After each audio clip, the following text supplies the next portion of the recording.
Hey guys, Professor Bill Comic Book University and Batman issue number 104. Badass issue. There were some problems with it, but for the most part, badass issue. Got me thinking. Wonder what else is going to happen in here. Well, we can only tell by reading further. But first, we have to read who credited this book. So, Ghost Stories Part 3. James Tynion IV is the writer, Ryan Benjamin and Danny Mackay and Bengal and Guillem March on art. David Barron doing the colors, Clayton Cowles on letters, George Jimenez and Tomio Mori doing the cover. There are two variant covers. And, of course, Bill Finger created Batman. So, we got Ghostmaker doing some surgery, almost like he's his own Alfred. I'm actually wondering if he had an Alfred at some point, because these two, Ghostmaker and Batman are very, very much alike. And the similarities keep going forward as the comic book progresses, and I love that. The problem is he doesn't seem to have a Robin yet. I wonder if that's about to change pretty soon. Because he's got a specific infatuation with Bao, that is the clown killer. And while I know that there's this big thing where he's trying to kill Clown Hunter, I think at the same time, he'd, for the most part, be okay with it. It feels to me like nobody fits the profile of Ghostmaker better than Bao. So why would he want to kill him necessarily? He kills, right? So what's the problem here? No, I think this is all a test. Because while I was wondering if he's going to wind up becoming a Robin, that's the obvious choice, right? No, I'm starting to think that maybe he's actually going to wind up becoming a maker, a ghost, what would they call him? A sparrow? I don't know. Like a little, one of the little, I'll call him a Pac-Man because of the Pac-Man's ghost, like Sue and all them. I'm being silly right now, but I'm being real when I say this. I think that's actually what's going to happen here.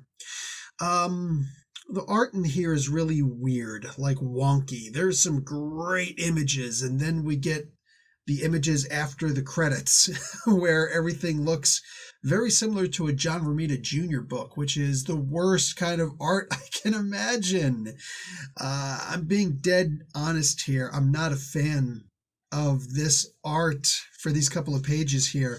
It is what it is, and it leaves fairly quickly, which, yay, with all due respect. You got 4 artists on this book, man. Like, what is honestly the point of that? I mean, is Tynion putting out these books that quickly that you need 4 artists to tackle a book? It just seems a bit excessive. Anyway, we find out more about Ghost Hunter in this issue than any of the other issues combined, which is fine. He's only recently been introduced, but we actually get a backstory for him. We also get an image for all you flippers and collectors and all that out there. We get the first image of Ghost Hunter's face.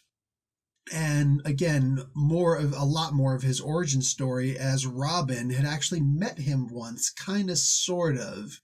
And he got the skinny from Batman on who this character is. Also a joke about him having to repair the plane because Alfred isn't going to fix that.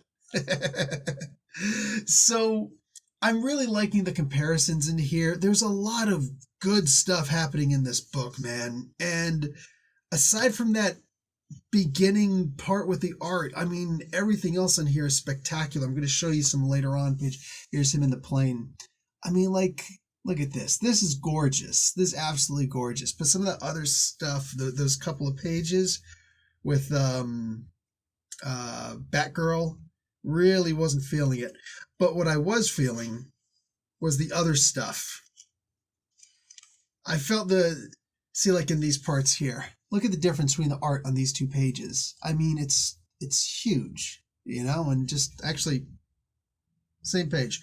What I actually meant was the page before. Anyway, I'm not flipping around back and forth. I'm going to rip my book.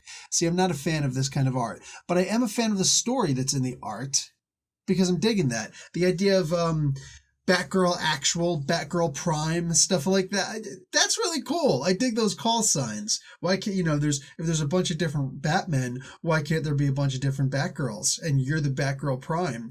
We haven't had this discussion yet, ladies. I'm digging that. There's a lot that I'm not digging. Again, the way that Spoiler talks, it's like she never ran into any problems in her life. I said orphan, right? Not spoiler. Anyway, the way that Orphan talks, she just talks like a regular person in here, and no, she's got problems with her speech. That doesn't just get fixed overnight. All that being said, this is still a really good book going forward. Great covers, too. Did I mention that? I don't think I did. This is a really good, fun book, and there's a story here, and I'm digging where this is going. I kind of hope I'm right. What do you guys think about the whole Bao situation? Is he actually going to wind up going the way of the Bat, or the way of the Solo, or the way of the Ghostmaker? That's really all I got for you guys. Check out the website, comicbookuni.com. Links in the description. Like the video, watch an ad. Talk to you later. Professor Bill, Comic Book University. Class dismissed.